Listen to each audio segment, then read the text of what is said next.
दोस्तों good morning.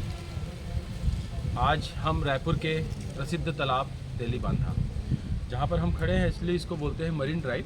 तेली बांधा के तालाब के जो आजू बाजू जो पूरा बना है वॉकिंग ट्रैक है, इसको मरीन ड्राइव के नाम से भी जाना जाता है।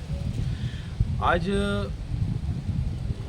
वैसे तो हम अभी तक आपने वीडियो देखा होगा, हमने सब बाहर का बनाया है, अन्य प्रदेशों का।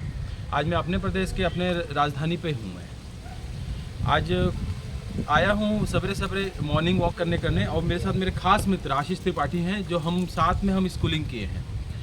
आप समझ सकते हैं, जो स्कूलिंग के जो दोस्त थे वो उसके लिए अलग फीलिंग होती है हमारे साथ। और हमारे जो खास मित्र में से और हैं हमारे भाई नुरेंद्र चंद्राकर, आप जानते हैं इनको, ये पर्यावरण के ब्रांड एम्बेसडर हैं।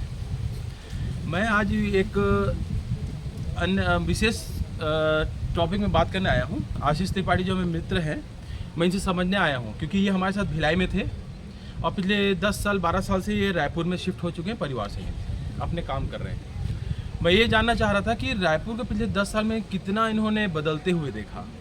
पहले इसी तेली बांधा तालाब में आते थे तो कुछ और अन्य दृश्य दिखते थे, लेकिन आज देखेंगे तो ये मेट्रो का जैसे कल्चर होता है वैसे वो शिफ्ट हो चुका है। तो ये आशीष से मैं जानना चाहूँगा, क्योंकि ये इन्होंने खुद अनुभव किया, खुद एक्सपीरियंस कर रहे हैं कि क्या क्या क्या बदलाव हुआ और क्या लोगों में क्या बदलाव आए, मानसिकता कैसे बदली यहाँ पर। आशीष, आप अपना अनुभव बताइए। हाँ नमस्ते, मेरा नाम आशीष त्रिपाठी है। देखिए, चूँकि मैं यहाँ से पिछले 12 साल से रायपुर में ही हूँ, तो मैंने यहाँ पे कंपैरेटिवली मैं चेन्नई में भी काम किया हूँ, उत्तर प्रदेश में भी काम किया हूँ। तो यहाँ गत 10-12 वर्षों में आप देखा जाएगा बहुत अत्यधिक, मतलब बहुत अच्छा विकास हुआ है रायपुर का एज़ कम्पेयर टू। और जैसे आप सिटीज़ लेंगे, जैसे आप बिलासपुर हो गया, दुर्ग भिलाई हो गया, कंपैरेटिवली रायपुर का जो विकास है वो बहुत अच्छा है। और चूँकि हम पहले यहाँ पर आया करते थे अपने वॉक करने के लिए, रनिंग करने के लिए, आज से 10 साल पहले अब यहाँ तक तो था ही नहीं, वो सिर्फ तालाब का सामने पोर्शन ही था। अच्छा, जो तेली बांधा जो मेन रोड है, मेन रोड पे था, मेन रोड पे ही था, अंदर में था ही नहीं। क्योंकि गवर्नमेंट ने अच्छा डेवलप किया है, जाके जैसे आप देख सकते हैं पूरा वॉकिंग ट्रैक है, बहुत बड़ा वॉकिंग ट्रैक है, कम से कम 1.5 किलोमीटर का होगा। यहाँ पे गरीबों के लिए, निवास के लिए बनाया गया है, बहुत अच्छा EWS कॉलोनी बनाया गया है, बहुत अच्छा है वो। और आपके यहाँ फूड चेन्स कई सारे स्प्री खुले हैं, जो इंटरनेशनल ब्रांड हैं वो भी खुल चुके हैं। तो विकास का जो दर है वो लोगों की जो आवश्यकता है उसके अनुरूप बहुत अच्छे से रायपुर ने उसको अडॉप्ट किया है, इसमें कोई डाउट नहीं है। मतलब आपने बहुत अच्छे एक्सपीरियंस किया है। हाँ। अब आप बता रहे हैं कि 1.5 किलोमीटर का अगर वॉकिंग ट्रैक है तो ये अपने आप में एक अच्छी बात है, क्योंकि जल्दी लोग एक बार वॉकिंग करते हैं, अगर 1.5 किलोमीटर इसी बहाने एक ट्रैक में अपन निकल जाते हैं, तो ना चाहते हुए भी आप 1.5 किलोमीटर तो आप कर ही लेते हैं। ये बहुत अच्छी बात है। और इंटरनेशनल ब्रांड्स हैं, फूड चेन्स हैं जो दिख रहे हैं। हालांकि कल रात को आए थे, रात का भी हमारे पास एक्सपीरियंस बहुत अच्छा रहा है। अभी सवेरे सवेरे भी आए हैं, उस सुंदरता को जब दिखे, मतलब रायपुर, ये तो खैर मरीन ड्राइव की बात है। और मतलब रायपुर से अन्य जो लगा हो, मतलब रायपुर के अंदर ही और भी जगह है, जैसे मॉल भी बहुत सारे खुल गए यहाँ पर, बड़े बड़े शॉपिंग स्टोर्स हैं, मतलब स्टोर्स हैं, इंटरनेशनल ब्रांड दिखता है। ये भी काफ़ी परिवर्तन दिखा, ये भी आपने काफ़ी महसूस किया, उसको भी बताइए आप। हाँ, क्योंकि हम लोग को शॉपिंग करने के लिए, जैसे हम पहले जाते थे, बाहर जाते थे, तो आदमी बाहर मूव ऑन करता था कि चलो कुछ काम हुआ तो एक साथ ले आओ। मगर आजकल ऐसा हो गया कि सारे जो ब्रांड हैं लगभग रायपुर में सब मिल जाते हैं, और उसमें बहुत तेज़ी से विकास हुआ है। और लोगों की जो स्पेंडिंग पावर कैपेसिटी वो भी गत 10-12 वर्षों में बहुत ज़्यादा बढ़ गई है। आप जैसे आप अंदाज़ा लगा सकते हैं रायपुर में कितने मतलब लग्जरी ब्रांड्स हैं, लगभग हर शोरूम खुल गए हैं। आप चाहे रेंज रोवर लें, मर्सिडीज़ लें, मतलब सब चीज़ें यहाँ पे, और लगातार विस्तार हो ही रहा है। मतलब डेवलप हुआ है तो इंडस्ट्रियलाइजेशन बहुत, यहाँ पर एक चीज़ तो है, इंडस्ट्रियलाइजेशन बहुत देखने मिला है, जिसके कारण लोगों के पास पैसा है, पैसा के कारण परचेसिंग पावर, लोगों की क्रय शक्ति, खरीदने का जो शक्ति है वो उसमें ज़बरदस्त हुआ है, क्योंकि उसके अनुरूप ही ब्रांड्स उतरते हैं बाज़ार में, है ना। रेंज रोवर आप बता रहे हैं, मर्सिडीज़ आ चुकी है ना, वॉल्वो है यहाँ पर। तो पहले ये सब चीज़ें लोगों को या तो नागपुर जाओ या फिर और अन्य शहर को जाना पड़ता था, लेकिन अब रायपुर में ही ये सारी चीज़ें अवेलेबल है।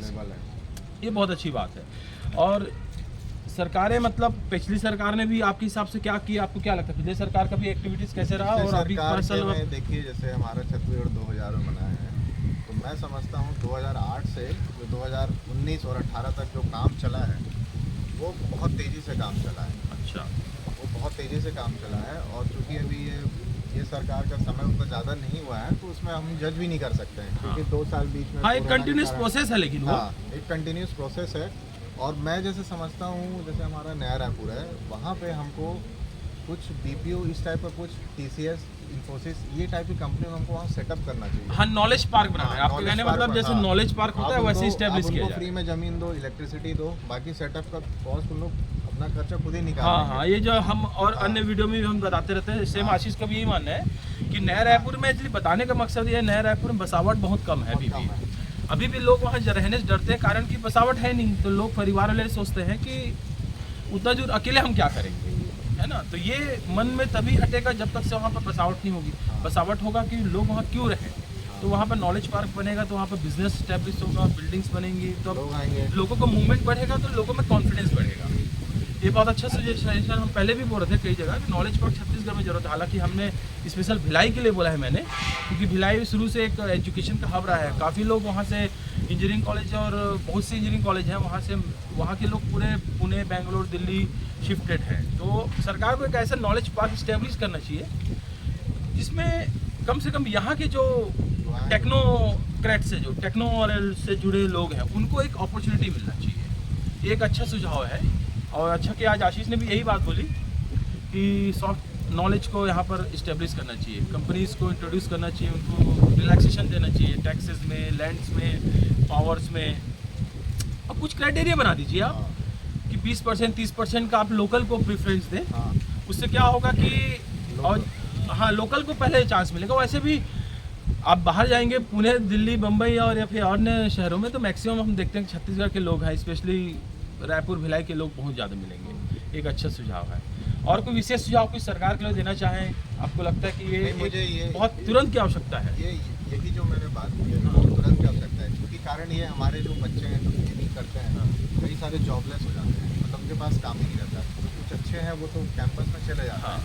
तो जैसे ये योजना अभी सरकार लागू करती है, आप बड़ी बड़ी इन्फोसिस हैं, टीसीएस हैं, इतनी बड़ी कंसल्टेंसीज कंपनी है, आप यहाँ उनको लाइए, सेटअप करिए, क्योंकि एक रोजगारी का जो दर है वो भी बहुत अच्छा, मतलब उसमें अच्छा खासा बदलाव देखने को मिलेगा। बहुत कम स्थानीय होगा। लोगों को, स्थानीय लोगों युवाओं को हाँ, अवसर मिलेगा। आप अवसर मिले तो जितने यहाँ इंजीनियरिंग कॉलेज हैं, सब बच्चे जो खाली बैठे हैं या कुछ और काम कर रहे हैं, वो अपना इस चीज़ में हाँ मतलब इंडस्ट्रियलाइजेशन हाँ। तो हो गया, जिसके कारण जो रोजगार लोगों को मिल रहा है वो तो बहुत अच्छी बात है, फैक्ट्रीज में जो मिल रहा है। लेकिन जो लोग इंजीनियरिंग कॉलेज से जो आउट हो रहे हैं, बाहर निकल रहे हैं, उनके लिए अपॉर्चुनिटी कम है, क्योंकि यहाँ पर सॉफ्ट नॉलेज या नॉलेज पार्क टाइप सॉफ्टवेयर के ऐसा माहौल नहीं है।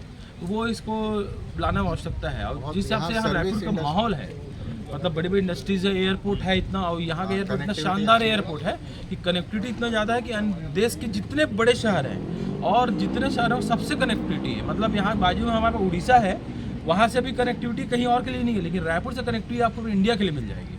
ये बहुत अच्छी बात है।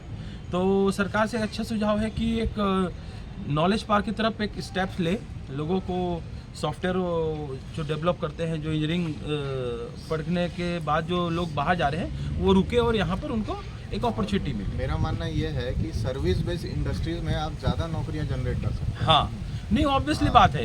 इंडिया के जो अगर हम रोजगार के आंकड़े या जीडीपी देखें तो सर्विस इंडस्ट्रीज का बहुत बड़ा उसका योगदान है, इसमें कोई डाउट नहीं है। तो सर्विस इंडस्ट्रीज यहाँ बढ़ना आवश्यकता है, क्योंकि इंडस्ट्रियल तो बहुत अच्छा से बढ़ रहा है, सर्विस को भी साथ में बढ़ाए तो बहुत अच्छी बात है। और मेरा एक और है, मतलब गवर्नमेंट इसको कंसीडर करे तो हमारा टूरिज्म में हम ध्यान नहीं देते हैं, बल्कि हमारे पास इतनी अच्छी अच्छी जगह हैं, कई जगह तो अनएक्सप्लोर्ड है। हाँ तो हम जैसे गवर्नमेंट टूरिज्म को, मुझे ऐसा लगता है कि हर अच्छी जगह में उसको अपना स्वयं का रिसोर्ट करना चाहिए और उसको कोई थर्ड पार्टी को नहीं देना चाहिए, उसको स्वयं को ही ऑपरेट करना चाहिए। पर्यटन की तरफ सरकार को पर्यटन- विशेष ध्यान देना चाहिए। हालांकि ये सरकार पर्यटन की तरफ काफ़ी फेस्ट भी करवाई है, दिल्ली में भी मैंने देखा है कि पर्यटन की तरफ भी काफ़ी अप्रोच तो कर रही है, लेकिन लोगों का अभी भी एक डर भावना है। सुविधाएं बढ़ाने की नहीं है। आवश्यकता जैसे है। आप मान लीजिए आप कहीं चले गए, कोई भी एक जगह चले गए आप, तो वहाँ आप देखेंगे वहाँ पे मूलभूत जैसे आदमी की स्टेइंग का चाहिए, इंटरनेट चाहिए। हाँ। जैसे हम पारनाव पारा जाते हैं, हाँ, वहाँ पे हाँ। गवर्नमेंट का जो रिसोर्ट है, अब वहाँ ना एसी है, आदमी गर्मी में जाएगा, ना एसी चलता है, ना बिजली नहीं है वहाँ पे। तो हाँ, आदमी जैसे ये हाँ, दिक्कत है। हाँ, बिल्कुल बिल्कुल, इसको मैंने कहीं हाँ। पर एक शायद हमने बांधागढ़ की वीडियो में भी मैंने कहीं बताया था। पर्यटन में लोग तभी आएंगे जब तक उनको मूलभूत, जैसे आज के डेट में मूलभूत क्या है, मूलभूत सिर्फ गाड़ी या फिर घर नहीं है। आज के मूलभूत लोग जब शिफ्ट होते हैं तो बोलते हैं आपके यहाँ ब्रॉडबैंड है कि नहीं है, इंटरनेट का टावर फुल आता है कि नहीं आता, मोबाइल का टावर, तो वो आज के मूलभूत में शामिल हो चुके हैं। क्योंकि लोग 24 घंटा में 10 घंटा सोने के बाद बाकी समय मैक्सिमम उसी में गुजारते हैं। तो ये जो मूलभूत जो बता रहे हैं आशीष, जो सलाह दे रहे हैं, सुझाव दे रहे हैं, ये बहुत अच्छी बात है। ब्रॉडबैंड है, होटल है, रिजॉर्ट्स है, 24/7 इलेक्ट्रिसिटी है, ये बहुत आवश्यकता है। इस पर भी सरकार करे तो बहुत अच्छी एक, क्योंकि वो ऐसी जगह है, मैं बता रहा हूँ, बारनों पर ऐसे कई सारी जगह हैं। आप जैसे आदमी वहाँ एक दिन के लिए जाएगा तो 2 दिन और रुक जाएगा, सुविधाएं रहेंगी तो उसमें क्या होगा, सुविधाओं के अभाव के कारण लोग नहीं आते हैं। हाँ, सुविधाओं का अभाव है। चलिए, बहुत अच्छा लगा आशीष, एक चीज़ जानकारी मिली और आपका एक्सपीरियंस रायपुर से बहुत अच्छा रहा, इवन हमारा भी रहा। लेकिन अब हम भिलाई में रहते हैं तो हमको ज़्यादा आना होता नहीं है, मतलब शहर के अंदर हम अवॉइड करते हैं, रिंग रोड से हम निकल जाते हैं, सीधा एयरपोर्ट या कहीं आ जाना है। तो ये आशीष जी कर रहे हैं, अपना एक्सपीरियंस बहुत अच्छा दिया, सुझाव बहुत अच्छा दिया। और हमारे साथ नुरेन भाई हैं जो हमारे मोटिवेट हमेशा करते हैं। कल रात को भी आए, हम इन्हीं के कारण आए, अभी भी आए सवेरे मॉर्निंग वॉक, आशीष और नुरेन के कारण आए। बहुत बहुत धन्यवाद। Stay tuned. धन्यवाद अमित चंद्राकर जी। धन्यवाद अमित।